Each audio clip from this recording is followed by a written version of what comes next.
Hey everyone, welcome to episode 90 of the Ceres podcast. I'm your host Stelios and the founder and managing director of the world of Ceres. In this episode, I talked to General Manager Debbie Capadonna and Head Chef Gareth Stevenson of the renowned Palais Hall Hotel and Restaurant.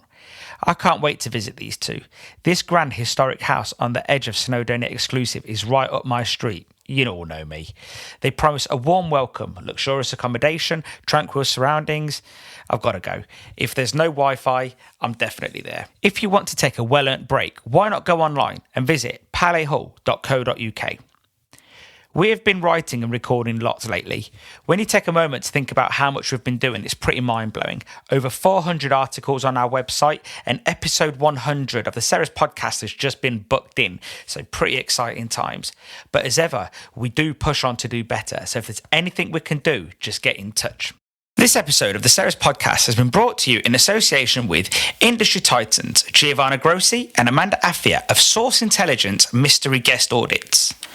Well known for their commitment to the hospitality sector and support of those working in it. Their business offers a range of bespoke training programs tailored to your operation's individual training needs and includes a number of options to suit the size of the style of your operation. Source Intelligence delivers head of department and management geared training days to both enhance the team building across your most senior employees and also to equip them with the tools to motivate and develop their own teams. Two influential ladies with 60 years of experience between them even offer one-to-one mentoring style sessions targeted at individuals across your team who wish to develop further or who perhaps would benefit from some extra focus and attention. Their newly passionately developed online Source Intelligence audit process, which they use for their mystery guest visits, has been designed to give clients an honest, reliable and commercially focused report with suggested solutions and the next step to resolve issues, increase profitability and enhance reputation. Now come on, who can say no to that? For more details, visit sourceintelligence.com. Tell them you heard about them on the Ceres podcast. We only have one Ceres update today. Recently, we spoke to James Ritchie from Simpsons in Stroud. He was recently giving us feedback of his experience using the Ceres deep fryer cleaner. He was really impressed with the results, but more importantly, it helped him spot a potential issue, which is now being sorted out by his range manufacturer. Although a regular boil out with the Ceres deep fryer cleaner will give you longer oil life and cleaner pans and better efficiency, it also gives you an opportunity to make sure your pans are in good working order. Join everyone else and purchase yours on worldofceres.com. Anyway, enough from me. I hope you enjoy episode 90 with Debbie Capadonna and Gareth Stevenson.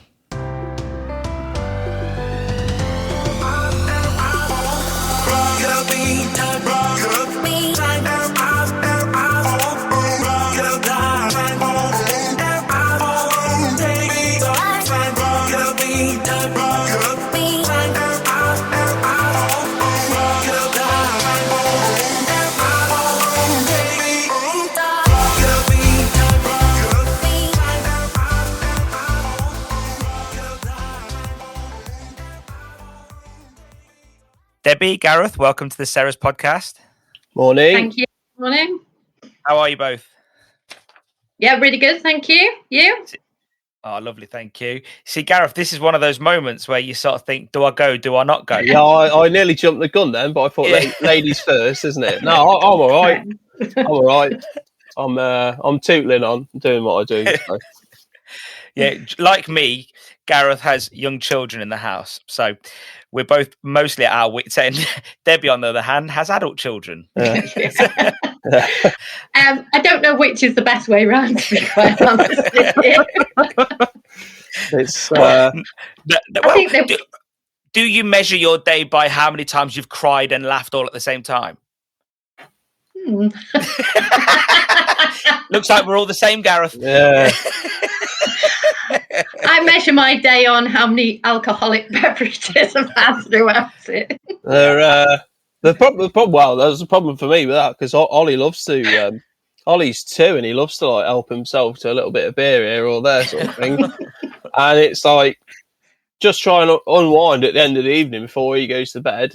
And I don't drink every day, but like he'll come along and he'll start pulling the glass out of your hand, and I'm like, mate, you've got far Got far too used to this being around, don't you? But it proves proper paddy if I don't let him have any. So it's like, do I let him have a little sip, or does that make me a bad dad? If I say no, does that make me a bad dad? I think all judgment is off over the COVID period. Yeah, look back up, absolutely. If I get any jip for it, I'm coming for people. Hey, mate, like, my one listener will take you down.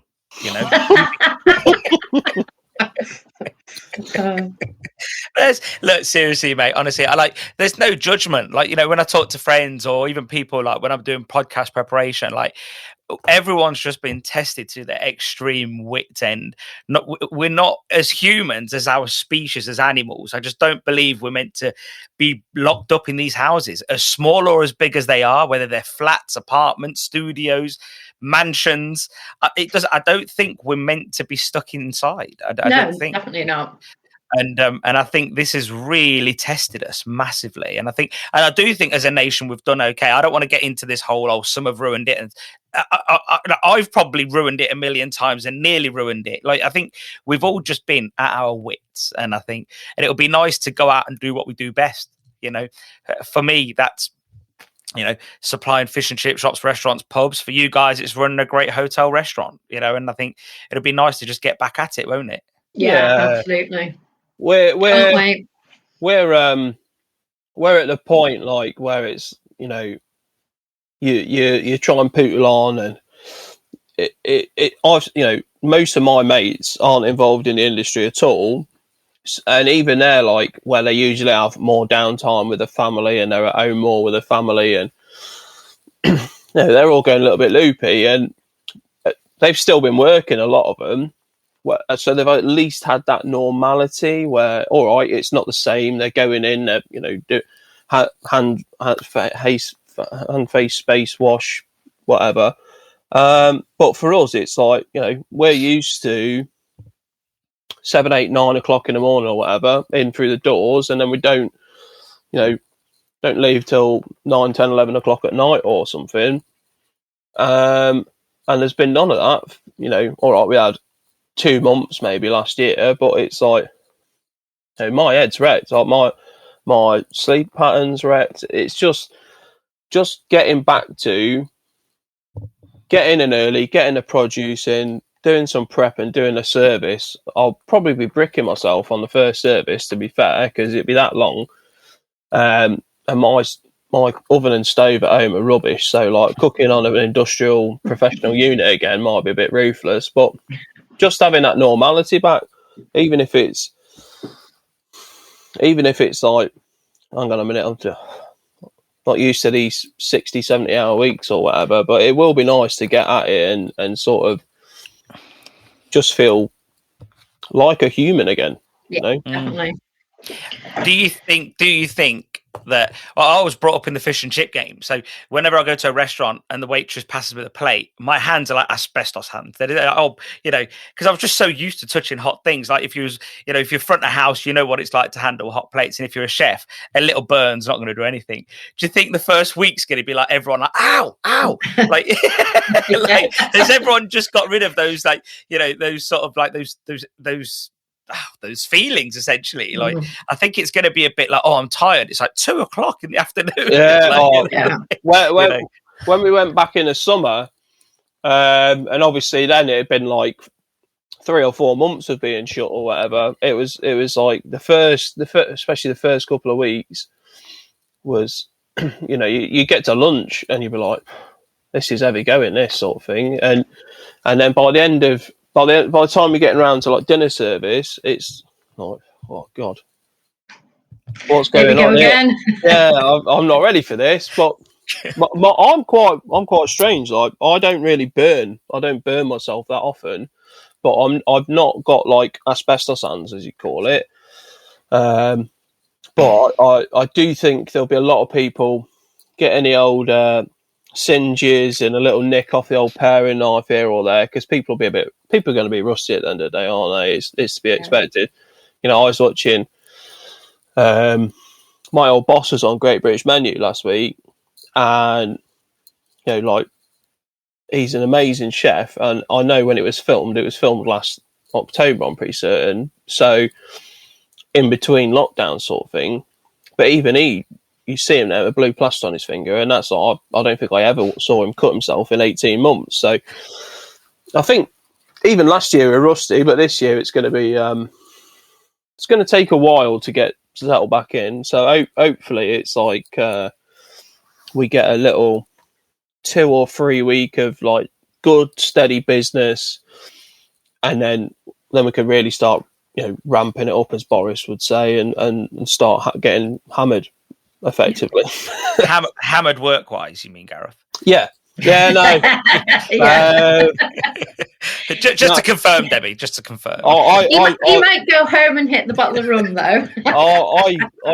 I looked at what I bought and drank when it was in that first lockdown period, and it was nice and sunny and everything. And I looked at what we went through, and it was horrendous. So, did you need a biff or skip?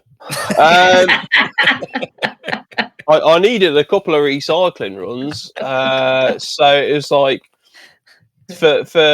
I took the decision in New Year to I'm not drinking for January, and I'll see how far I can take it on. And we didn't drink until the second week of February, and then it was sort of like nothing again until March. And I do feel better for it, and I do think everyone should probably try and do like I'm not going to lecture people on their drinking habits or whatever, but I do think if you take a month without a drink, all right, the first week or so, you probably think, oh God, I could have a beer now, or I'd love a glass of rosé or Pinot Grigio or whatever it is, a tipple of choice, a G&T. But then, eventually, you look at what you've saved, and actually, you feel a lot better in yourself. No, you do, absolutely. You do. And you're better off for it, aren't you? Before we move on, do you think that's habit forming, or do you think it's because you actually fancy the drink? So is it because it's 6 o'clock, it's nice outside, or you need a cider? Is it habit, I think some of it was that, especially at the start, and when it's like, oh yeah, like the British people love a pub garden, don't they? They love feeling like, because we have pretty rubbish weather usually. So when the weather's nice, everyone knows, you're going down to beer garden, are we, or something? So without that opportunity, it's like, I'm lucky. I've got a lovely garden out the back, got beautiful views up the hills. And it was like, well, what am I going to do? Obviously, I'm going to have a beer. I'm British, the sun's shining. Why would I not? And then you do get in a habit. And it was to the point of, I didn't have a problem because I could stop. But it was like, sun shining, 6 o'clock, dinner. I'll have a glass of Viognier or something, and then be on your way. And it's like, before you realise it, you've gone through 2 or 3 bottles of wine, and you wake up on a sofa drooling down your chin or whatever. It's 3 o'clock in the morning. Oh, give me a lovely picture there, Gareth. Oh, I can see Debbie looks well impressed. Well, no. I know him so well. It wasn't a school night, so it'd be all right, wouldn't it? So, Debbie, tell us a little bit about yourself. How did you sort of get into this game, and tell us a little bit about your role today at the Palais? It would be good to know a little bit about yourself, and then we'll do a bio on Gareth as well afterwards. All right. Okay. So, obviously, I'm a little bit older than Gareth, so I've been in the game quite a long time. Came straight out of school. My parents were in the pub industry for many years, so I was brought up in that industry, so didn't really know anything different. Always knew, at the weekends and school holidays, I'd be helping mum and dad in the pub. And it sort of escalated from there, really. But, I didn't want to be in pubs for the rest of my life. So I thought, right, well, I'll try and get on some kind of management course to see if I can expand that, my skills in that area, because I'm a very sociable person, so guest interaction was very, very much where I felt comfortable, really, because academically, there's nothing there at all, and I'm not too proud to, admit to that. So that's what I did. I got on a management training course with my husband, and we went to France quite a lot because we worked for a French company, but it was based in the UK. So 13 months of that, got general manager status at 23. And as I said, in Coventry was the first hotel we were assigned to. Just spent 6 years there. That's where I had my first son, and then decided that it was time to go back home because that's where grandparents were. So we moved back, and we had to take a step down, as you do, to go forward. A couple of steps back always puts you on a good, footing going forward. Went into hotels, 3-star country house hotel. My husband a restaurant manager, me a front of house manager. Then we got our first general manager role in Chester, and then took on 2 properties in Chester, 2 of the big ones that were part of the same group. And then after 11 years working for that company, we decided, well, we're sick of making everybody else a lot of money. Let's give it a go ourselves. So we were well on track. We had our own house. We were thinking of buying a second house, but we thought we'd put our money into the business, which we moved to, and we bought something in Stoke-on-Trent, spent a lot of money on refurbishing it, and started off okay, but if you're not from that area, you're not accepted at all. Yes, if you're not a Stokey, no. If you're not a Stokey, you're not a Stokey. And they can tell from a mile off. They can tell. Yeah, no, absolutely. And it's sort of, we couldn't quite settle there. My mum became very ill, and I lost her quite quickly, but I fell pregnant with my 3rd son as well. So worst time of my life and one of the best times of my life. And decided up sticks, come back to our house in Chester, and we both went on the circuit. There's, sports and leisure circuit. And very quickly I got VIP hospitality manager in Manchester United. I'm a mad Man United fan, so talk about a dream job. Yeah, absolutely. Shut up, Gareth. Shut up. So just the drive up to the stadium, when you get butterflies in your tummy, and I'm thinking, this is amazing. I met some absolute fabulous people, high profile people, met some absolute prima donnas, which all you want to do is go and put their head down a pan somewhere. But in all fairness, made some amazing connections. The network that I built up was really quite amazing. And, I'm still in touch with a lot of people, and they've got me indoors. How people always say, it's who you know in this industry. And then I was approached by Jean-Christophe Nivelli to go and help open a restaurant in Liverpool. It was part of the Doubletree by Hilton. And the restoration work took longer than anticipated, and then the owner was running out of funds, so he got rid of Jean-Christophe Nivelli and got rid of me as well. Said, we don't need both of you. You cost us too much money. And that's when I ended up in the Chester Grosvenor Hotel, heading up the brasserie there. Again, it was a step back because it wasn't general management status, but to take nearly £4 million in a department, head up a team of 40, it was keeping me buzzing, and busy. I loved it, absolutely loved it. And being in the 5-star hotel, where you come from, my mum and dad always used to walk me past there when I was little, and we'd never go in because, it was either too posh for us or we just never did it. So I thought my mum would be really proud of me being there. And then I was approached by Palais to come and assist the general manager, because I worked with him in Chester Grosvenor.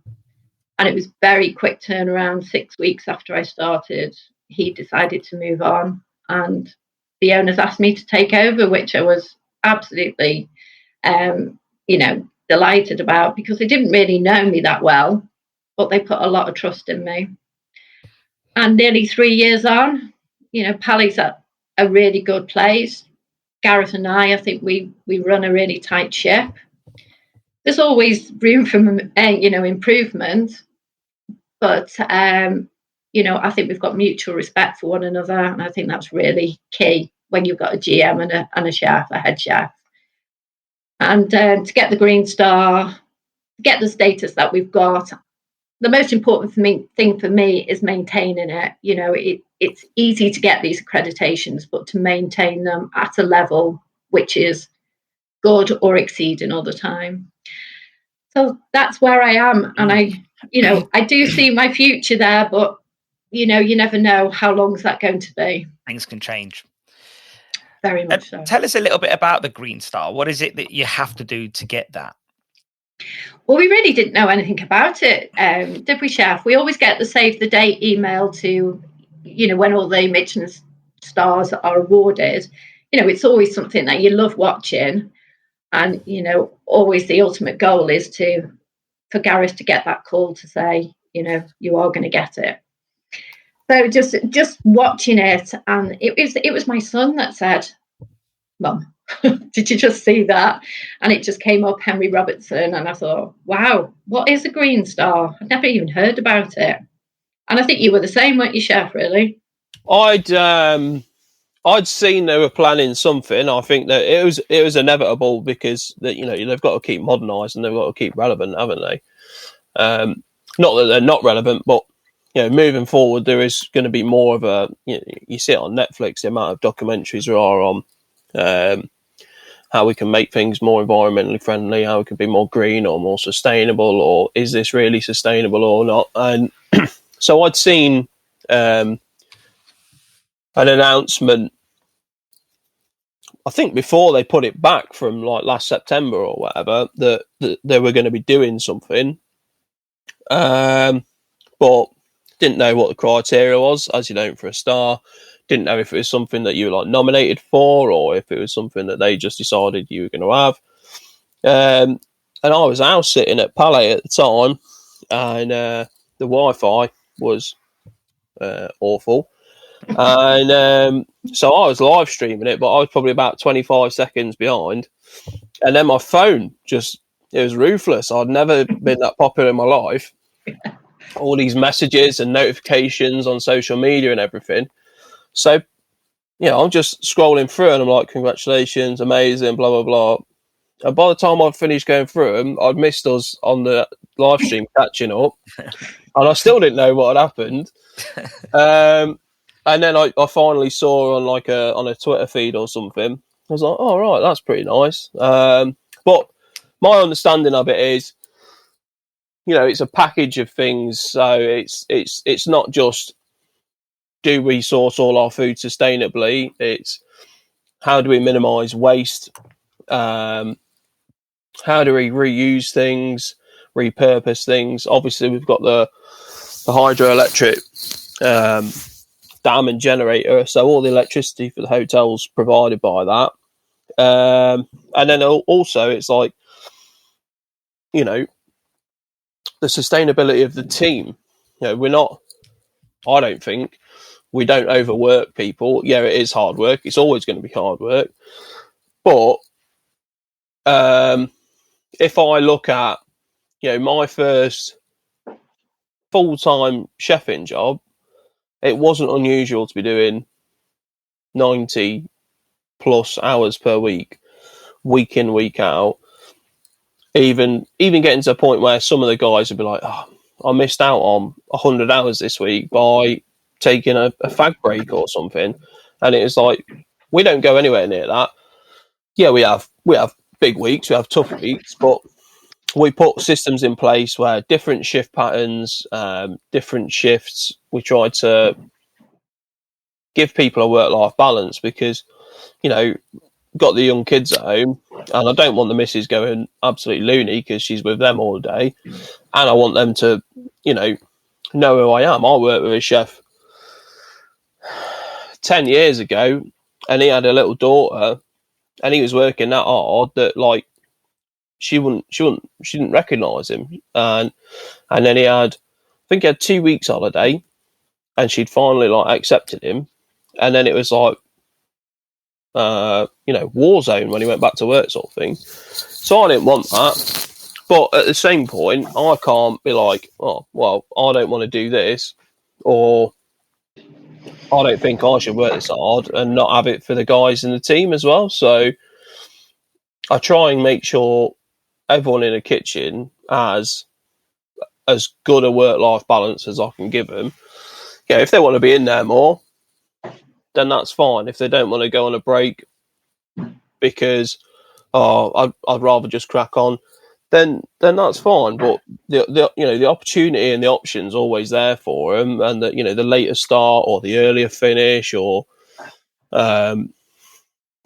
take an extra day holiday because I don't actually need you back on that day or something. But just trying to make sure that they realise that I'm trying to create we're trying to create good environments for people to work in, and that they're valued. Yeah. Would you say that obviously Debbie's a GM? Go on, Debbie. Sorry, go on. No, it was just, Gareth hit the nail on the head there. It's a combination of quite a few things. Whereas Gareth tries to source things as local as he possibly can, we try and utilize things that are grown on the estate as well, in the orchard, in the polytunnels. Katie heads up the garden team. She doesn't use any pesticides. Everything that we use within the grounds is all organic.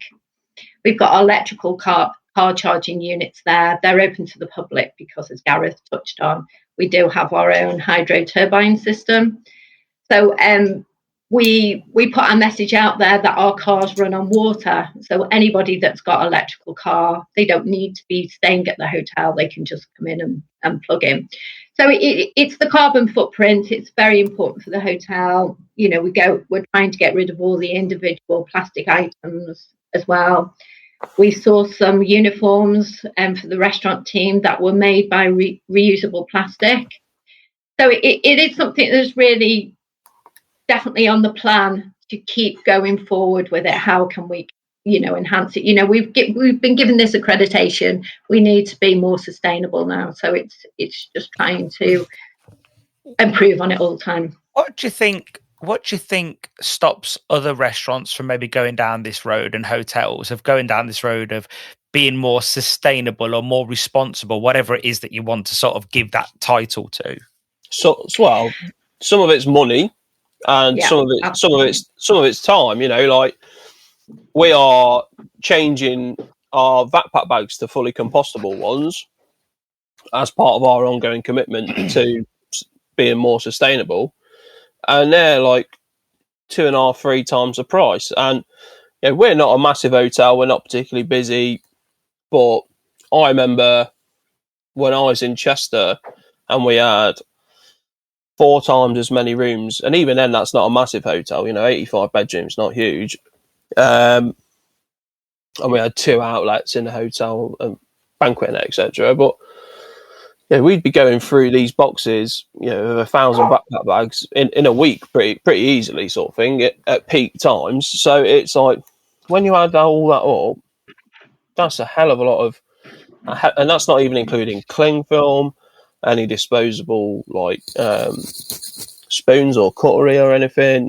The footprint of kitchens is huge, but not everyone's got the time, because we're not constantly rust off our feet, so we can spend a bit of time sourcing everything and making sure that actually it's not just marketing spiel, that we are getting what we're open and paying for.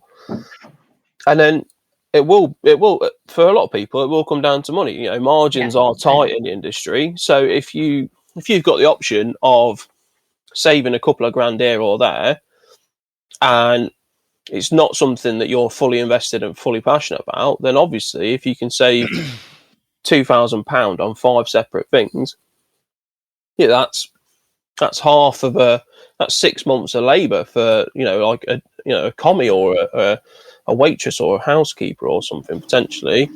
So it's like, people have to make decisions, and we're lucky in the respect that Andrew and Alan made a commitment to the hotel, but also set out some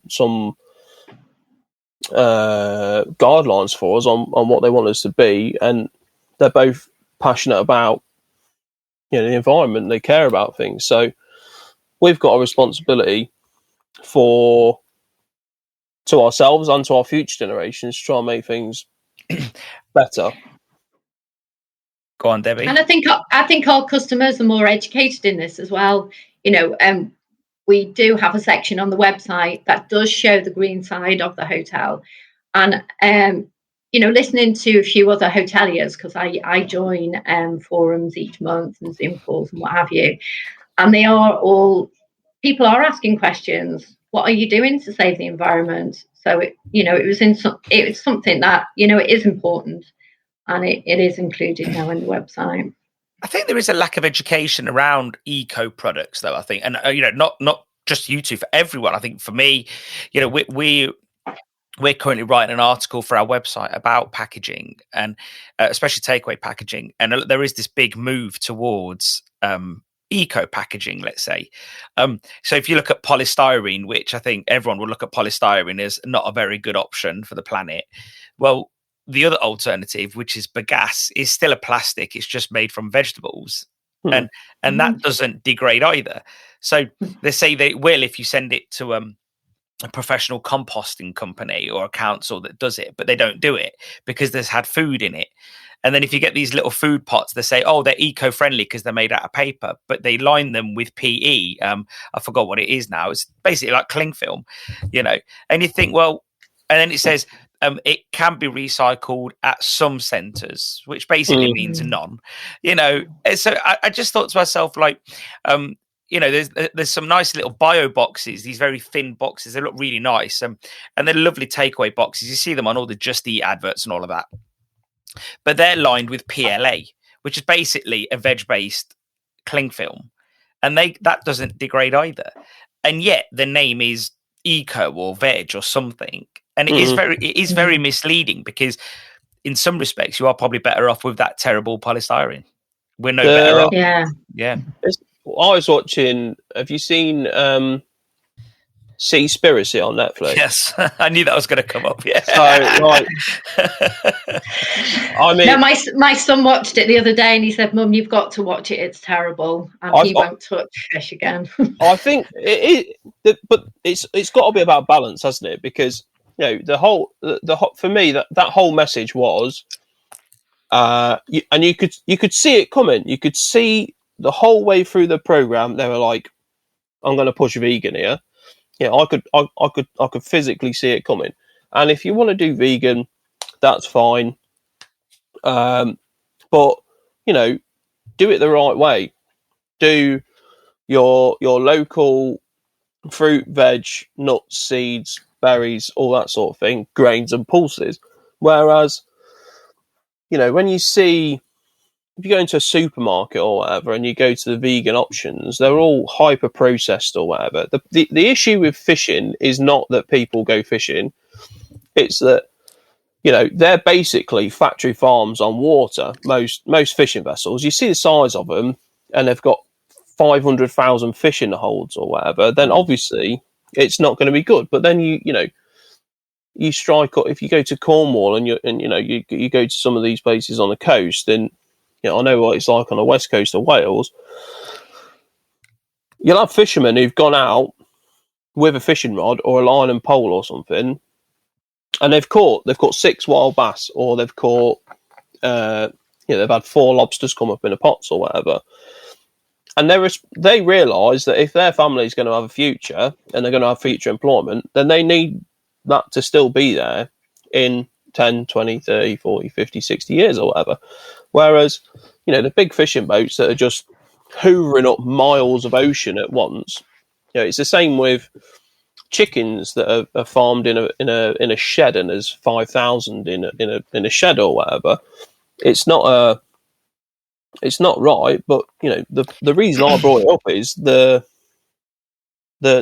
dolphin safe tuna, where you're basically paying somebody to say that you're dolphin safe when there's no real way of checking whether you are or not, and you have to sort of self-certify yourself. Is it's all a little bit like took a bit of cash away here or there, and we'll pat each other on the back and hope nobody finds out. And that's exactly like your packaging thing. If it's a good sound bite, like it's a good headline on a newspaper or something. I did watch Seaspiracy twice because there's a long story. So we did a podcast later on today with a Scottish fisherman, well, ex-fisherman, now restaurateur, and a documentary maker, and I went through it, and I've been in the fish industry for a long time, and even I still was quite shocked by some of the revelations. Now, is there problems? 100%, but when the guy was hiding behind a wall in the middle of the night saying, "Oh, there's tuna over there that's dead," well, he made it sound like it was illegal. There was nothing illegal about that. It was a tuna market. So that's when I knew straight away that this was appealing to vegans, because only a vegan would look at that and be like, "Oh my God, murder." Yeah. Us three would look at that and be like, "Oh, tuna." Yeah. So I think that's the difference. Yeah. And I think so, but there was a lot of very big claims. So we've had MSC on the podcast in the past, and we're getting them back on in the next few weeks as well. And they were completely shocked by it. And the reason they didn't put any comment is because they saw how aggressive the filmmakers were with their other projects in the past. And I think there was a vegan agenda, and I agree with you massively. If you want to eat good quality vegan food, that's fine. But if you're going to replace crap meat for crap vegan food, then you're part of the problem, in my view.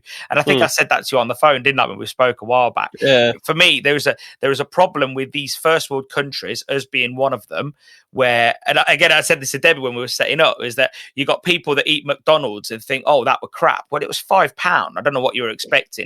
And you got people that eat at your place and think, "Oh, well, that could have been better for my liking." Well, again, it's horses for courses. And I think we live in a world where no one should turn their nose up at food. We're not that rich. No one's that rich. Yeah. And I think, but, when I've been saying in our industry for a while, and we serve predominantly fish and chip shops and pubs and restaurants, but in our industry, mostly fish and chips, there's this huge reliance on cod and haddock. And I've been saying for a while, how sustainable is it when we only rely on two species? Like, I don't, and many people's argument is, yeah, but I tried this and it didn't work, and I tried that and it didn't work. And I think, well, even McDonald does hake, and some of the pubs I supply would do pollock, and so that whether it's because it's cheaper, which it may be, but it's still more sustainable, But I did watch the Seaspiracy, and there is a lot of myths in it that need debunking. Like, for example, the 2048 claim that there'll be no fish by 2048, that was debunked in 2009 by the person who said it. So the person who said it originally said it in 2006. And then 3 years later said, "No, I was wrong. I've done more research." So I think, I don't know. The problem is, now, you mentioned it earlier, Netflix, because they want our attention, they're happy to put out all of these types of films. Like, tomorrow they could put out a podcast a series that says, "Oh, why hotels are bad." And one hotel owner wouldn't be able to say why it's not bad, because Netflix is so big. It's a multi-billion-dollar company. How would you even start to put truth out against that? It's so hard. They've done it before, haven't they? With I think it's Game Changer or something. Telling everyone to be, again, and again, it's fine. The premise of be vegan is fine, but people don't understand that this planet has evolved on meat, and I do think that we need healthy, balanced diets. But I just wish, and I don't know if you guys feel the same, but I just wish that consumers would say, "You know what, rather than jumping off one fad to another fad, I'm just going to eat better quality more often when my budget allows." I just think 100%. Like I thought for a while that, like, if you have less meat but higher quality, think out. I look at sometimes, like, you go into a supermarket, or you go at a butcher's or a greengrocer's or whatever, or fishmongers, and you look at everything, and it's like, I do think, how many dead animals are here? Is this really necessary? But at the same point, some places it will be entirely logical to probably follow a vegan diet. It's not ideal for rearing livestock, or it's not, they're landlocked and they're not close to any fish sources. So why would you bring your fish in or whatever? If you were in a small island, it's entirely logical to have a heavily fish-based diet. round here, I've tried growing some veg, but it's not exactly ideal for it because it lashes it down all the time. And I'd have to have a lot of land to make sure that I can make enough for my family. Whereas most of the land that is round here is very good at actually capturing carbon and is very good at rearing livestock that turns otherwise pretty useless pasture into protein-rich meat, and it's a good source of that protein. So, it makes sense here to eat meat. Some places it might not make sense to eat meat, and that's what I think you need to focus on is better quality and focus on what's more appropriate for your surroundings. Is it really better for the environment, and not just the environment in terms of the atmosphere and everything, but for people that rather than eat a chicken between two of you a week and have, I don't know, 500 grams of beef mince or 500 grams of fish, that you import avocados from Mexico, quinoa, which is a massive staple diet in Peru, and force up those prices for the indigenous people that have been brought up on that, and spinach and amaranth and all these other things. Is that really more ethical? Is that really better for? I think it's a rich person kicking the can down the road. That's exactly. It's all we're doing. I'll make myself feel better, but who cares about anyone else down the line? And I'm all right, Jack, isn't it? No, I agree massively. And what would you say, if you guys, whatever you say, you're in a nice hotel in a nice part of the world and you're serving the wealthier clients, what sort of challenges does that pose? Because they are probably, if they are wealthier, they know what they're like a bit more. They have certain expectations and certain demands, and they're probably a bit more educated than us average folk. So what sort of, if we start with you, Debbie, what would you say that sort of poses for you from a hotel point of view?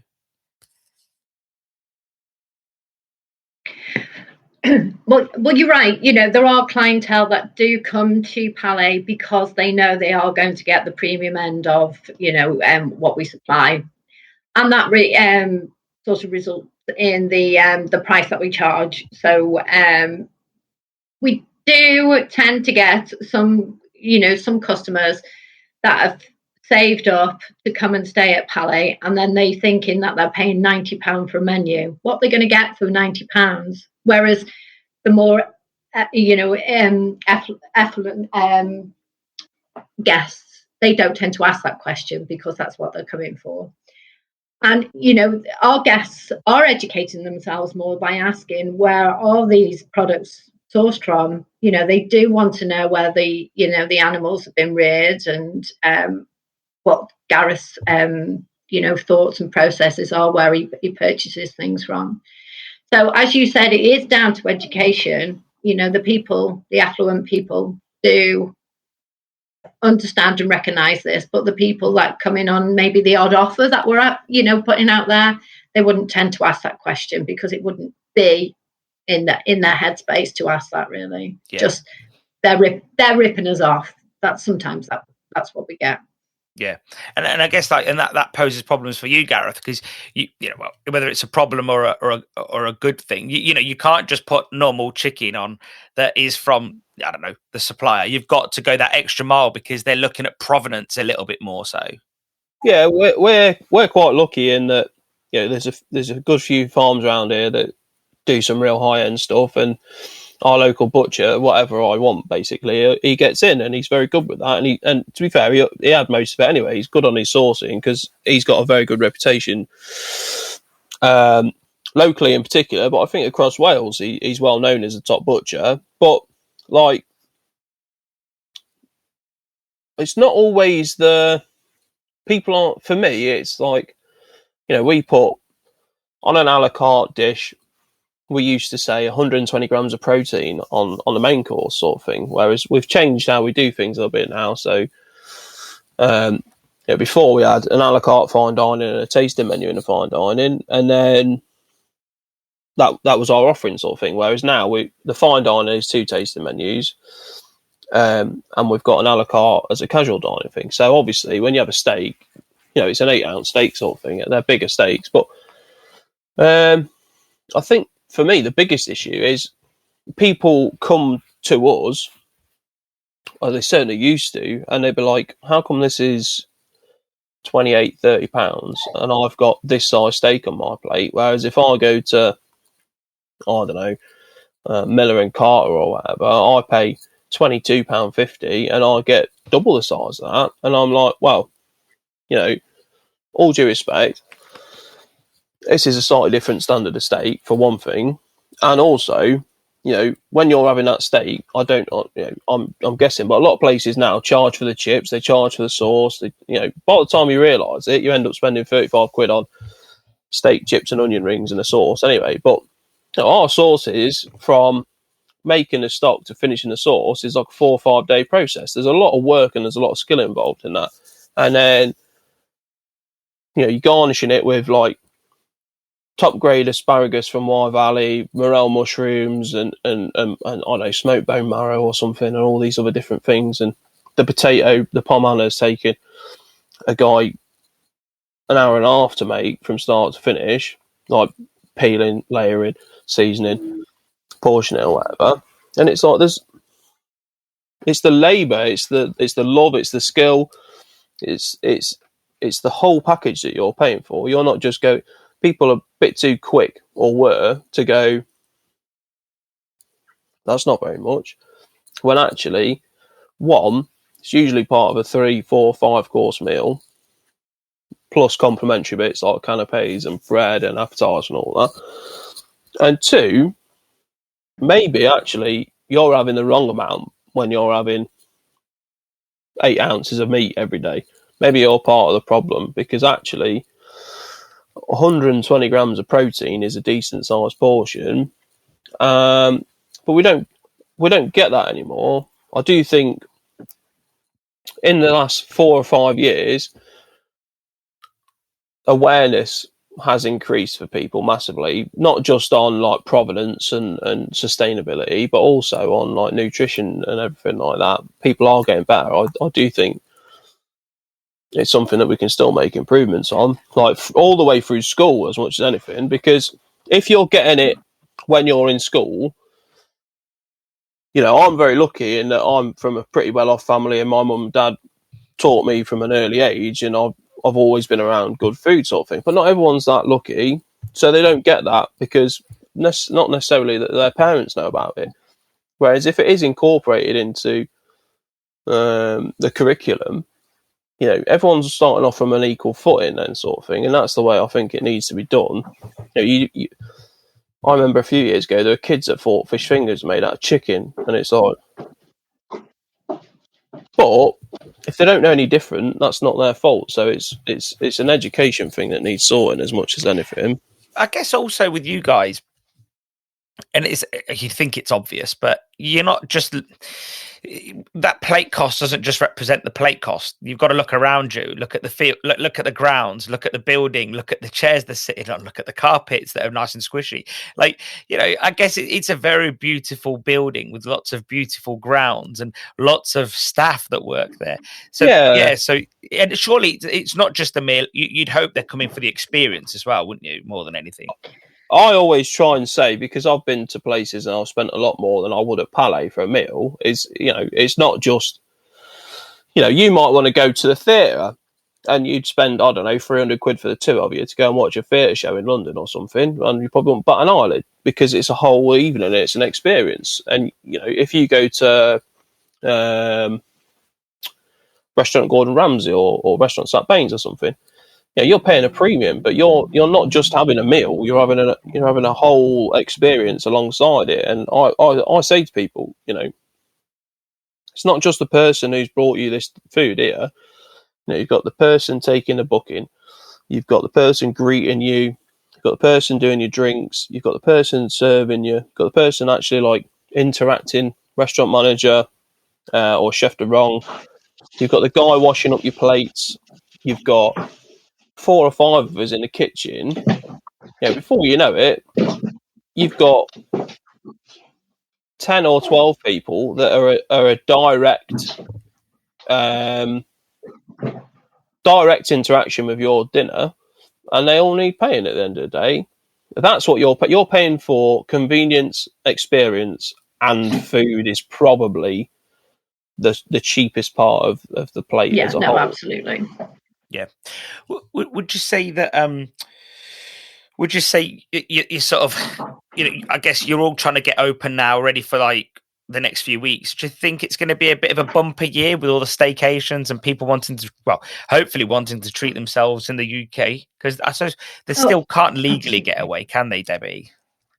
No, they can't. We've been taking tentative bookings for probably the last 6 weeks now, but it's not stopping the inquiries coming in. They're long stays. Their families. I'm having to invest in buying extra single beds, to accommodate the children. As a rule, Pally is not the perfect family hotel. We're very accommodating. The children are very well welcomed.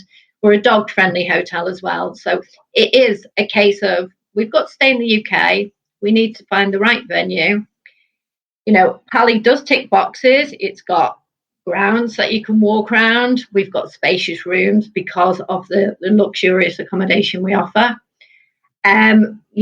We tick all the boxes for them to, if they're used to good, substantial, decent meals at home, Pally's going to be what they're wanting. But if they just want a base to go to Zip World or go around the coastal areas with the children, again, we tick a box. Some of our garden suites, they have self-catering facilities in there. So the new Harper Barn that we've introduced, which was the old owner's accommodation, it's got a full kitchen, full sitting room, 2 big bedrooms. Nice. Emperor bathrooms. It's got a balcony, overlooks the hills, the valleys. We are ticking that staycation box, and we never thought we would, but the introduction of these garden suites has really put us up there. Nice. And would you say that are you taking all your staff back? Or, I don't know if you had a lot of European staff. Are they sort of abroad still, or is it mostly everyone UK based? It is UK based. It goes back to what's really what the owners want. They wanted to support the local community, so it is something that we really try and do. Most of our housekeeping team, they're all locals, just from the local village of Llanderfel or Bala. The more like the sommelier, the restaurant manager, the ones that you have to have a skill set there. Yeah. Unfortunately, you're not going to get that in Bala, and that's no disrespect to the local community. You have to go further afield. Yeah. But we haven't got anybody that's, overseas based at the moment. We do offer limited staff accommodation, but we haven't got anybody. If we did have anybody, they went home before. It was going to cause a problem. Brexit, it was always on the agenda for some of the team that we had. Yeah. And it makes... But no. And also, how do you shut down a hotel like Pally? COVID obviously shut down businesses across the nation, but it needs upkeep, the grounds, the building. You can't just leave it, can you? So what sort of efforts did you all go to keep it in tip-top condition whilst it was difficult initially? Well, as I said, in the first lockdown, I stayed with my family, so we were making sure that the Legionella side of the building, to make sure the water was running. We had gardeners on site a couple of days a week, just to make sure that things that should be grown were grown at the right part of the seasons. Making sure the grass was cut. We have ponies on site. We have to look after them to make sure they're fed and looked after. They've been such a big part of the family over lockdown, because we care for them on a daily basis. Other than that, the staff have been all put on furlough. They've been coming in on a voluntary basis if they wanted to do some extra training. I've organised for most of the senior team to have some courses that they've gone on through the local government, all funded by the Welsh government. And even myself, I'm doing a degree in the time as well, because, it's something that I wanted to prove to myself that I could do. And, webinars, sending links out to people, re-educating them on, we're part of Relais and Chateau, which is one of the most prestigious affiliations you can be part of. And, Chef is on chef forums. I'm on Zoom calls with other hotel managers. You've got to be kept, you've got to be in the loop and know where you are with all the COVID requirements and the accreditations. It's just so important that you're ticking all these boxes all the time. Yeah. And Gareth, I guess it's slightly different for you, because I guess you would have been on furlough for the most part. And how have you managed to sort of, if you have, how have you managed to stay inspired and with it? And, because, I guess day to day it's quite creative. You're always thinking, trying, tasting, you're a bit of an artist, I guess. That's what chefs are, aren't they? Whatever you say. But then if you take that away from you, what are you sort of left with? I think we, especially with the senior team that I've got in the kitchen, we've all sort of played around with different bits and bobs and just, tried out different techniques in our own time at home as much as anything. And Harry, my senior Sue, who's making shio koji and miso and piso from scratch. And I think we all got involved in the sourdough mania at the start of the first lockdown. But, Josh, my sous chef, is still at Palais, and he's been playing with bits and bobs here and there. I think the hardest thing really is getting hold of what we're sort of used to using. But you go to a greengrocer, you go to the shop, and you will pop up with the odd blinder. Like yesterday, I got a ruckload of blood oranges, which I love. But I was like, there's a Japanese condiment called yuzu kosho, and it's like salt, a little bit of sugar, yuzu peel traditionally, and chili, and you just grind it up, let it ferment, and then it's like salt, sweet, hot little paste that you traditionally have on a nigiri or like a crudo or something. So I just played around with that, and yesterday I made one with the blood oranges and red chilies rather than green, and just like tweaking things here and there. And obviously when I've been doing stuff at home, it's got to try and fit in with what my family's going to eat, because I don't just want to make food for the sake of it, which with 2 young kids is challenging. But it's just like, get your head in books, look at what's going on that other guys are doing on social media where you can, keep in touch with people, and just sort of keep your eye in. And if something comes into your mind, jot it down. And I'm very lucky with the recipe bank that I've got. Because I worked for Michael Keynes for so long,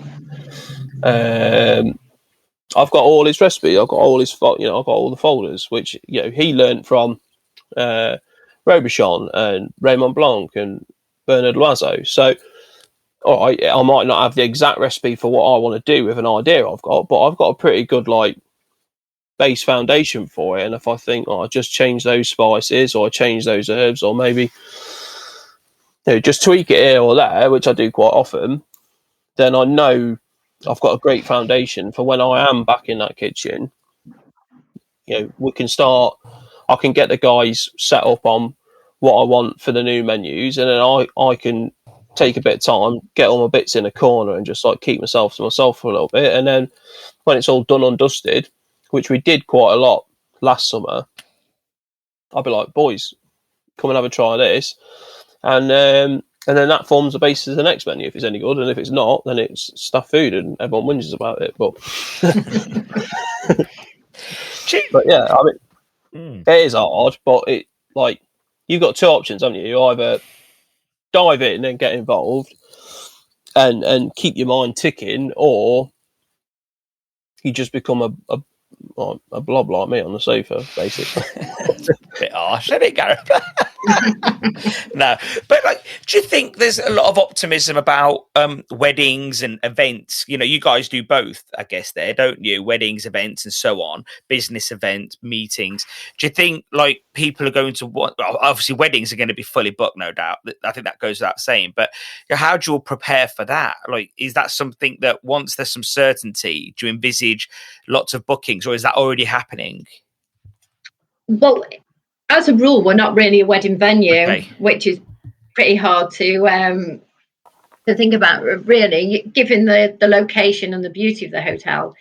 If we do take any wedding inquiries, which I have been inundated with, you want them to take the house on an exclusive use basis, because I don't like the mix of in-house guests and wedding guests. It never works in these big hotels, big conference and event hotels. You know, you see 2 or 3 brides, you know, you never see each other. Yeah, you wouldn't even see each other. No. So that's why we are so bespoke. I never say no to it. I say, you know, we will create something around your, you know, your budget needs, but you've got to accept it on an exclusive use basis. So it does come with a price tag, and it's pretty heavy one, but it's yours. There are a lot of people. It's yours. There's a lot of people will pay it. Yeah, it is yours. We're there for you for a full 24 hours, and you will have the most amazing wedding and eat the most amazing food. You know, that is our commitment, but there is a price tag to it. Yeah. Go on, Gareth. Sorry. Well, I've got my oldest son's godfather. His wedding was delayed last year to this year. As I imagine, thousands of couples will have been. But you know, I'm not married yet. It's on the list. But when we do it, it'll either be a small thing or it'll be in Slovakia, because I don't think we do it personally, because what you pay is based on effectively what the whole hotel would be paying as an average if we were just fully booked for a normal service. But you know, like, I look at some of they send me menus. Oh, what would you have for your? Well, it's not my wedding. It's not my big day. You pick what you want, and if nobody likes it, then that's their fault and their problem, isn't it? At the end of the day. But you know, you see some of these wedding menus, and it's like real. I don't want to. Just really basic, and it's like £65 per head or something. And I'm thinking, hang on a minute, like that's what we'd be charging, and like, not being horrible, but the difference and the standard and the provenance of it is unbelievable. So, you know, and then you'll go, well, what wine do you want with the table? And before you know it, you ended up, each table's got 2 bottles of red, 2 bottles of white, and they're a £3 bottle, but they're charging you £25. But if you'd booked it for a birthday, they'd be like 15 or something, or a tenner or whatever. And it's like, weddings are, they're a spiky one, I think, in the UK. Obviously, you got to make money on it or whatever, but I do think there are a lot of establishments that take the mick with it. I think what it is with the wedding industry to some degree is that they're not just supplying a wedding, are they? They're actually selling you a memory. Yeah. Oh, yeah. Absolutely. And I think it's an experience thing, isn't it? And I get that to a degree. And I think it's almost like there's some businesses all over the world where if you ask the price, it's like, oh, you want to ruin that day, or you don't do that. Mm-hmm. Like you know, like imagine you. I don't know. Like I couldn't imagine negotiating over a funeral.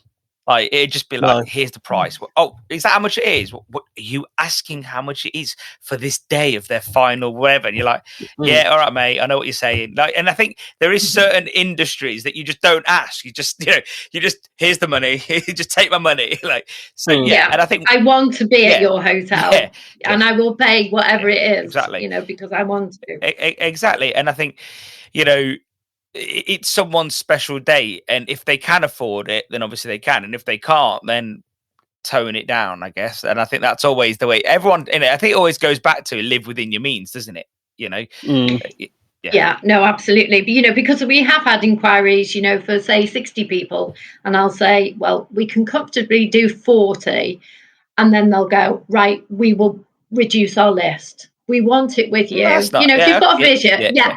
And they're the people that I want, because I know they love ballet, and that's why they come in. So it's not about money. It's not about scrimping. And yeah, like if I had one kid and I was a millionaire and I could afford it and it was no issue, it'd be the place, you know. Yeah, absolutely. And I think, but I do get where you're coming from there, Gareth, to some degree. I think that it is one of those. It is always going to be a contentious issue, like.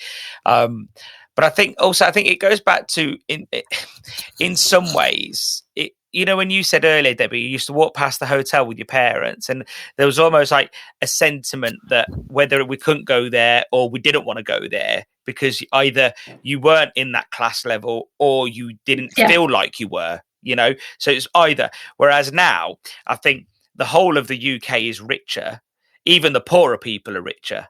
So it's almost like everybody wants that next big thing as well. So it's like, you know, of course they want the nice wedding that everyone else has. Of course. You know, why wouldn't we? You know, but everything has a cost, doesn't it? Yeah, no, absolutely. What would you say generally, like, how was I going to phrase it?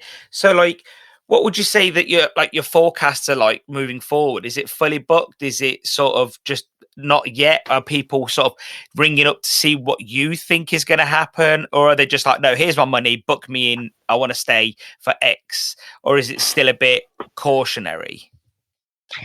I think the inquiries that are coming in are, as I said before, they are long stays and family orientated. And before, usually it'd be a weekend job. Yeah, no, absolutely. And returning guests, whereas they'll come for the weekend, they're coming for the extra third or fourth night.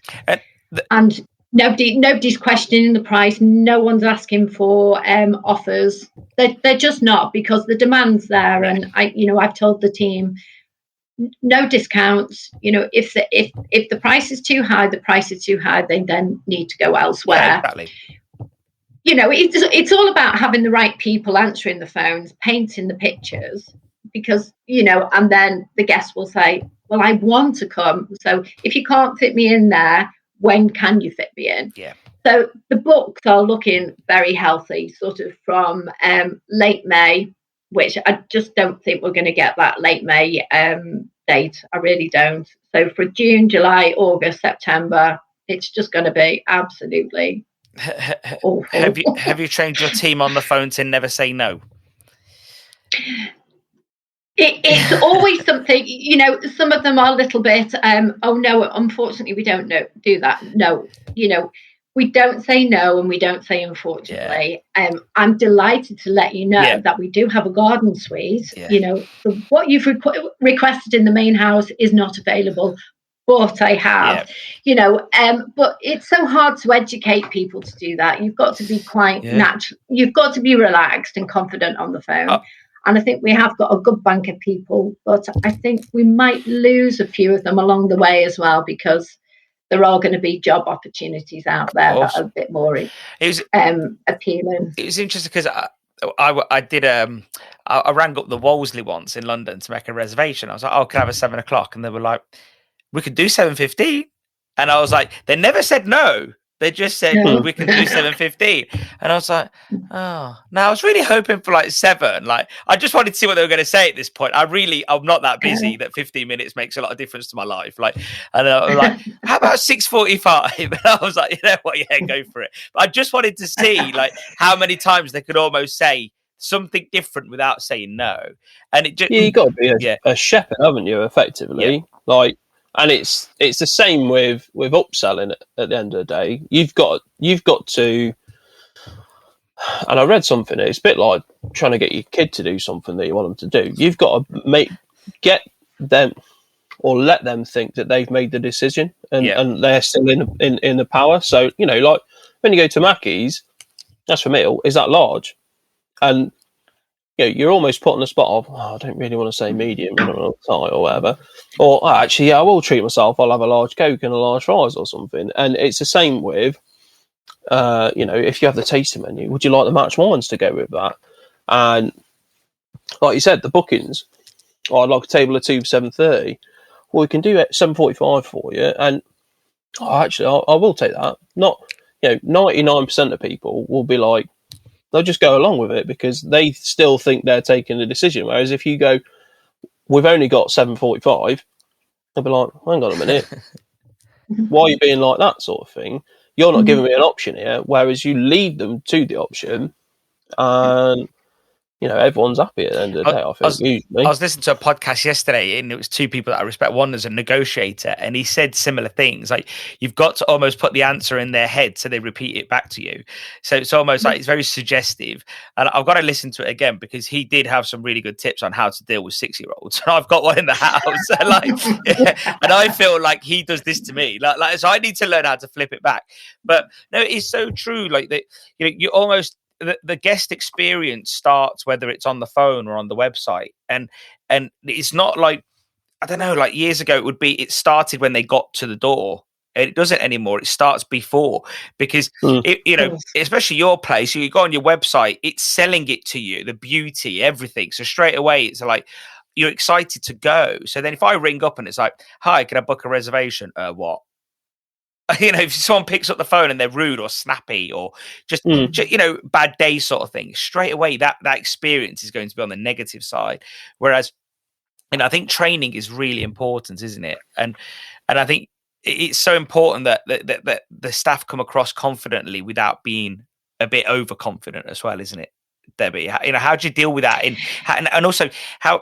If you're dealing with the wealthier clients, how do you always make them feel like they're the priority? I think, I'm a firm believer in, I always recruit personalities. I can always teach you how to do the job, but I can never, teach you how to smile and be naturally engaging with guests. So I think the core team that we have are very, very good at doing that. Differentiating the different clienteles, you have someone there that's going to be very demanding, is used to luxury in their life. But do they have the interaction with guests on a daily basis? They don't. So they tend to be the ones that like you to come over and have a little bit of a chat. But it's always important to teach them how to not be imposing, to know when it's right to go and talk to them, know when it's the right time to move away. In the restaurant, it's very difficult when you've got a really bubbly person looking after a guest to draw them away from them. You've got to stop talking. You've got to know when to start and when to stop. But it's the ones that have saved up for such a long time, they come and stay. They're the ones that want to know everything about the hotel, about the people that come, but you just can't get away from some people. But it is a skill to know, right, okay, I think my team need me now. I'm going to leave you and, have a lovely night. Yeah, well, I can hear the chef screaming in the kitchen. Yes. Nervous. So would you say, a lot of people would say that, and this is probably where we'll all have different opinions, a lot of people would say that the UK government were fairly strict on the lockdowns and so on and so on. But Wales, Mark Drakeford, took it a little bit further.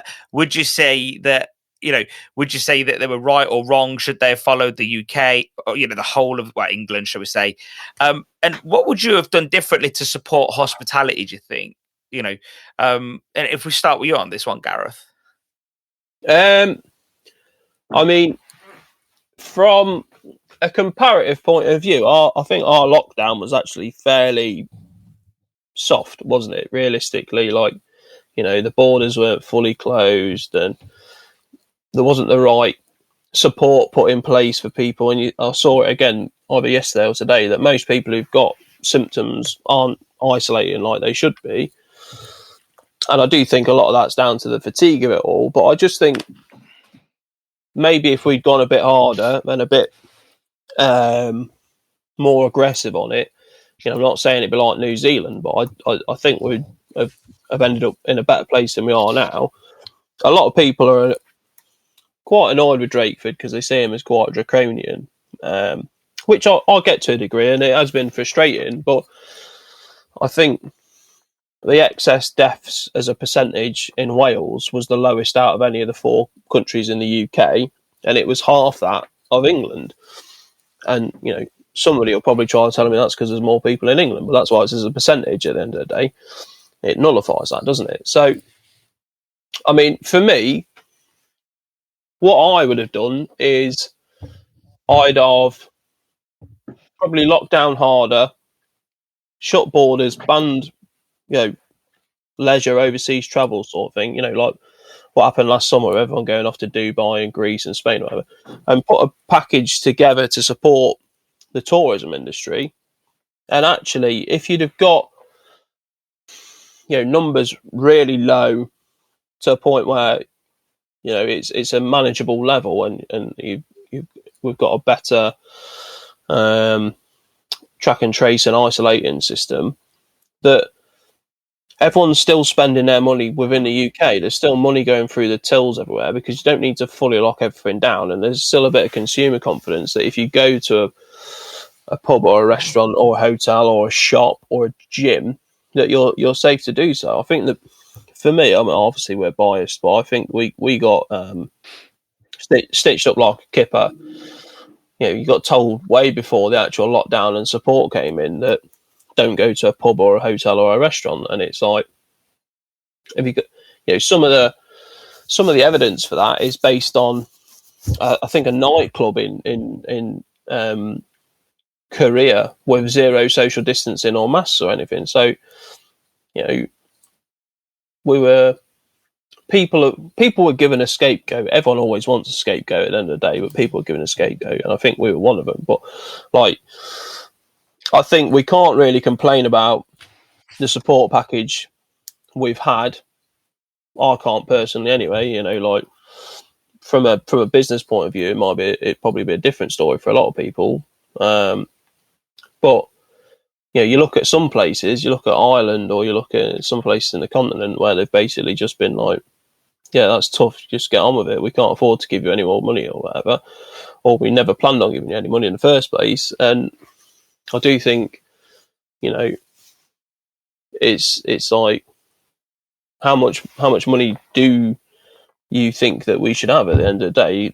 It's not a bottomless pit. And the other problem with that is you get people from other industries and people who are, still going to work, or they've not been going to work, but they are on furlough, going, well, why do you get more? You've got all these headline figures, you're on furlough, you get these support grants, why do you need more money? And it's like, yeah, I mean, you've got a good point, to be fair. It could have been better, but could have been a lot worse at the end of the day, is the long and short of it, isn't it? I think Mark Drakeford's been that's so much more cautious Wales-wise, with the alcohol ban. I think that was pretty tough on hospitality, hitting us with that pretty early on. I think the support package has been really quite good. Every grant that's been out there, it's been easily applied for and come through pretty quickly. And the furlough system has been really, really good. But I think hospitality, it's going to really affect it going forward. There's going to be so many businesses that are not going to actually make it. We're very fortunate that our owners are in a position to support us. I think if we were going a couple more months into it, I think it might be a different picture. I think we might be struggling to survive, because you've got to think of these people have worked all their life to support this business, and it's just all dwindling away. But I think his process has been, he has been protecting the public, hasn't he? And not really, the bigger picture has not been the support of all the industries that might go under. But I just think the inconsistency within, Scotland, England and Wales, I think it could have been so much better if we all joined forces. But the vaccine rollout has been amazing. It really has. I feel like they've learned from their lessons there, everybody, in a way. Yeah, but how can anybody tell Boris Johnson how to run a country in a pandemic? How could anybody ever predict? No, I agree. Yeah, massively. And I think everything we say now is all in hindsight, isn't it? Like, we know now because we're looking back, aren't we? But I wonder if maybe moving forward, it would be a good idea to say the minute we go into pandemic, everything works in unison, no political gains, no nothing, just we work together, you know. Yeah. And you know, and again, the media, they're always vitriolic, aren't they? They're pitching everyone against each other, pushing the Scottish against the British, the Welsh against the Scottish. Well, that's never really the case, but you know, it's always you get what I mean. It's just always pointing the fingers, isn't it? And I think it has become a little tiring. Just look, I don't even read the news no more. I've got to the point now where I'll pick the news I want, because I see what's constantly the pitching is against each other all the time, and it's just tiring. It's just really tiring. It is. What I'd like to end with is, what are your future hopes? You know, your general manager, your head chef. What are your future hopes for Palais or the industry or both, the country? You name it. You know, have a free run. Whoever wants to go first. I think the future for Palais is pretty strong. In all fairness, I think North Wales is definitely going to be on the map, and you know, people within the country are going to see a lot more of it. And once people get to here and know how beautiful it is, I think it might be a destination where people want to return to. I was talking to someone the other day, and they think staycation for the next 3 years in North Wales is going to be very, very strong. So if that is the case, I'd like to think, you know, the next 2-3 years is going to be really, you know, really, really strong for us. Obviously, we've got to get back the money that we've lost, but we just have to pray now that the current owners stay with us. And I think they are very proud of the team they've got. They're very comfortable in how we run it, because they've only recently moved away from the premises, you know, that they live in Somerset now, and we're very, very nervous about leaving. Wondering how the business would survive, because not so much survive, but would it miss them too much? You know, the security, having that, you know, that sort of comfort arm around you to make sure the business runs okay. But they're very pleased that we are doing it and doing a good job too. Hospitality wise, I think there are going to be lots and lots of casualties, but I think strength in new properties and new business are going to a massive kickstart. So I think it'll come out strong, really strong. Well, one thing while you were saying that, I was just thinking about how there's probably going to be a lot more, a much more bigger staff pool when recruiting now. I think, would you not agree that, like, maybe a year ago, 2 years ago, it was harder to find? I was chatting to someone the other day on the podcast, and he said a few years ago, he put an advert in, he got like three job applications. Put one in recently, it was in the hundreds. Do you see that, or do you not? Is it too early to tell? Well, I put a couple of adverts up over the last couple of weeks, you know, for waiting on staff and housekeepers, and I've had literally nothing. Oh, okay. Two sisters in the village. There's just nothing coming through. I've just recently, my head receptionist has resigned. I haven't put an advert out there at the moment. I'm just really nervous that we're not going to get the calibre of standard that we require at Palais, because there's going to be so many jobs out there that people can go for. I think as well, what you've got to figure is that, you know, a lot of people in hospitality, particularly like in the cities where they've got so much options as well, but, you know, like you couldn't just go and work at a supermarket here, but there have been like over the past year, like, how much more time have I had at home with my family? How much more time have I, you know, I get evenings off, or I'm not working late nights. I only work the odd weekend. And for a lot of people, they'll have been on minimum wage or close to it, and they'll go, well, you know, I've been working hard since I was 16 in this industry now. I've not gone that far along, so why would I stay with it when I can go and work in any of these other places and do probably get paid the exact same amount for half the work, or not half the work, you know, it's hard work in supermarkets and etc. But like when you're thinking about it as 40 hours rather than 60 or something, even though they're hard 40 hours, you do take that into account. So it's on us as a hotel, as managers, and as an industry in general, to actually make it an appealing place and a enticing place, and somewhere where you want to stay long term. Because there will be and I've seen it a lot on Twitter, especially, a lot of people are like, you know what, I've had a complete rethink about things over the past year, and I don't want to keep doing this anymore because I've reevaluated everything. But you will have, at the same time, a lot of people that unfortunately will let go. And I think a lot of these places that did let go, they'll be recruiting back again. Maybe not at the same rate of pay they were before, but people will go, you know what, you ditched me. You don't want to pay me what you did before, so I'm going to take my skill set somewhere else. So there should be a decent amount out there. It's finding the gems that's the issue, I suppose, as much as anything. Like anything, I suppose, isn't it? It's, Yeah, any industry, it'd be the same thing. It's just, obviously, I think hospitality's had a lot more job losses. Definitely. Which is natural under the circumstances, isn't it? Let's be honest. And what would you say your sort of future hopes are, Gareth, for Palais or the industry? For the industry, I'd like to see us carry on with the trajectory that we've been since I started full time in improving working and pay conditions across the board, not just for any one place. Making it a fair and a nicer environment for people to be part of, which we have taken massive steps in. I do believe that, but I also think we can do more. I want to see us become more responsible for our output in terms of, let's stop using abused chickens or fish or whatever. Let's use the best that we can do.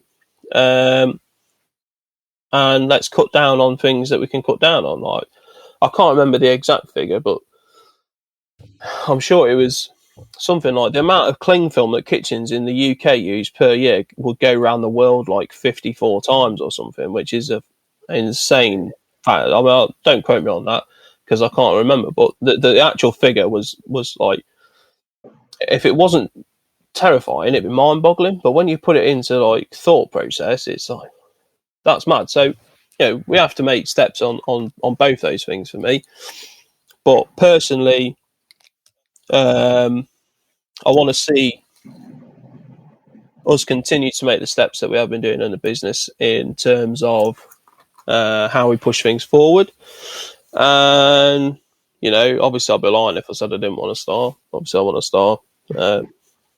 Don't make any bones about that one. But I'm at a place where I'm confident in my output and what our food is and what it represents, and the guests keep coming back, which says as much as anything for me. And the feedback we get from them means a lot. So, am I going to cry if I never get a star? Maybe not. Probably once. Maybe a little bit. Maybe a little bit. Yeah, there will be. I do think there'll be a regret there, but at the end of the day, I don't think it defines me, or what we do.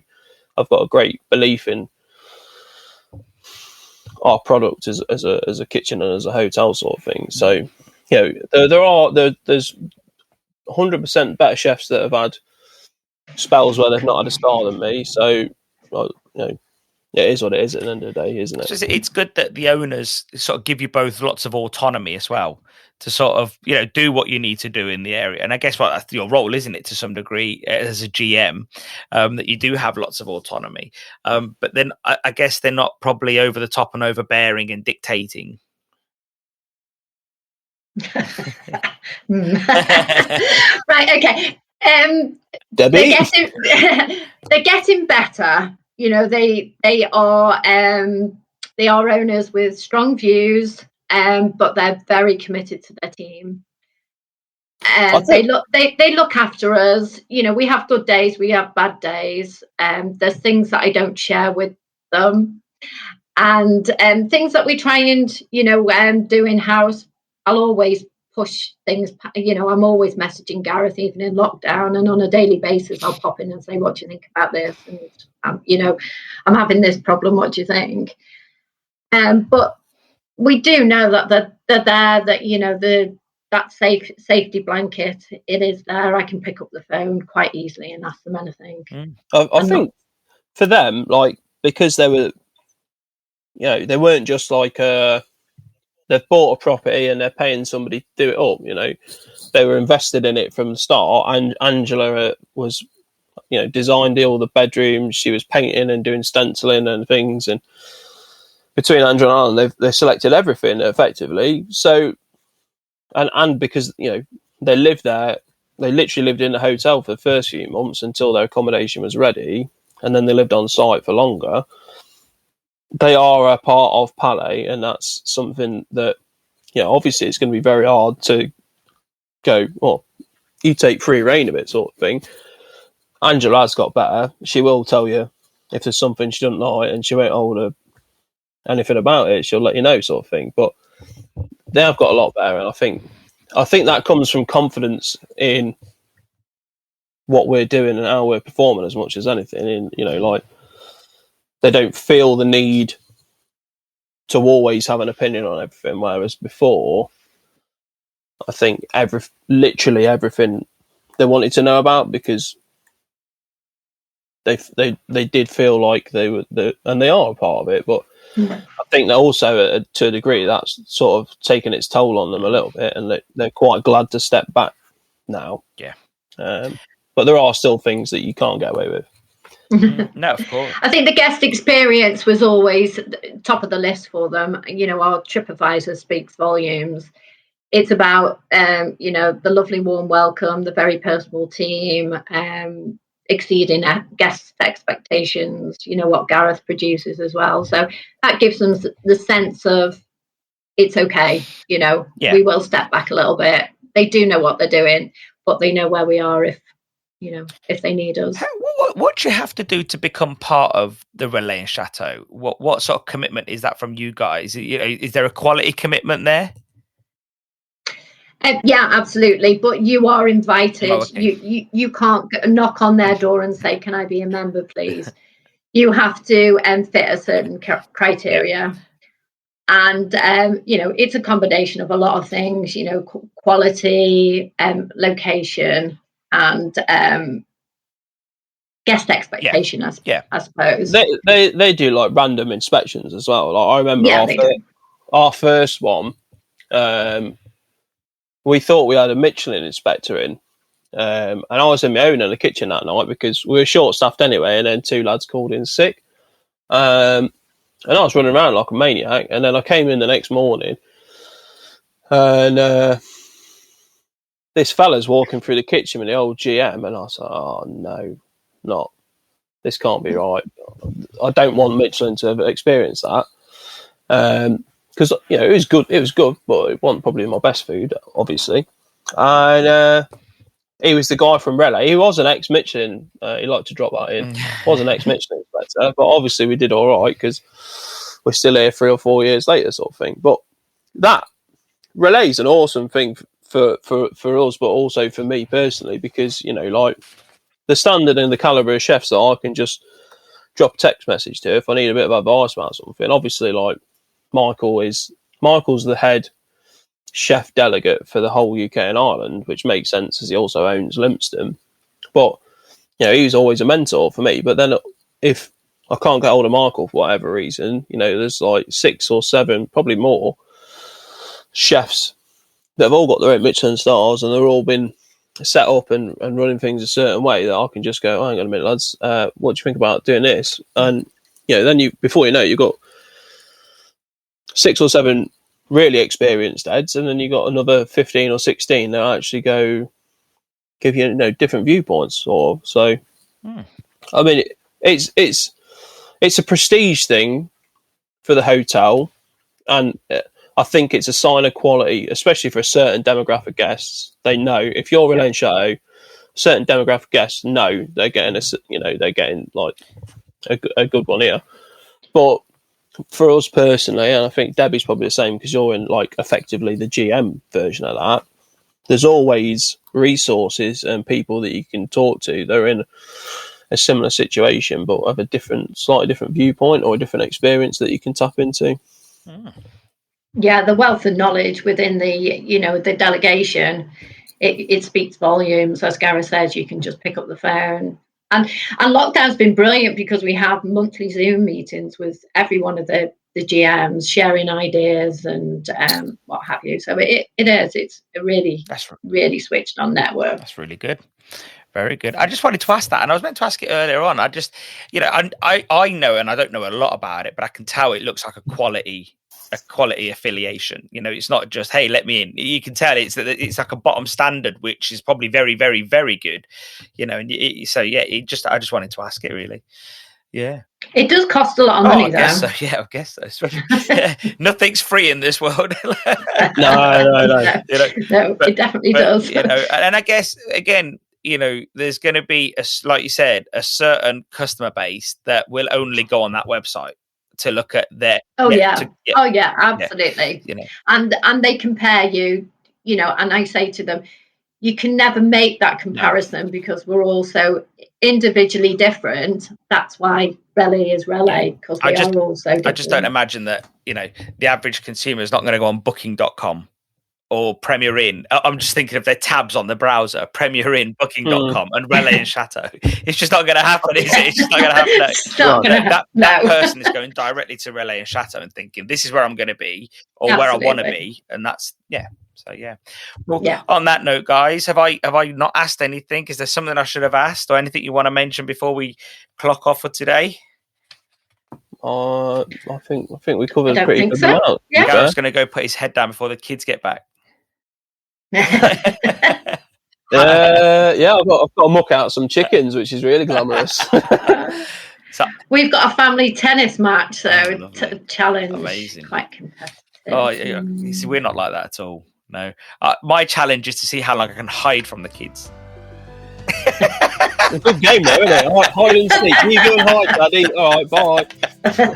Yeah. 3 hours later. Yeah. I remember, at the beginning of the first lockdown, the kids were genuinely excited because I do 50, 60,000 miles a year driving. So they were genuinely excited that I was home. And that literally about 4 weeks in, my oldest son goes, Dad, are you not going back to work? Love you too, son. Yeah, but no, thank you very much for your time, and I'd love to have you both on again in the future. It was really great. Thank you very much. It's great. Thank you so much. Thank you for listening to this episode of the Ceres podcast. This was brought to you by Ceres Pure Food Innovation and your host, the founder and managing director, Stelios. This episode wouldn't have been possible without our show supporters, Giovanna Grossi and Amanda Affia of Source Intelligence Mystery Guest Audit, well known for their commitment to the hospitality sector and support those working in it. Their business offers a range of bespoke training programs tailored to your operations' individual training needs and includes a number of options to suit the size and style of your operation. Support us by supporting our sponsors.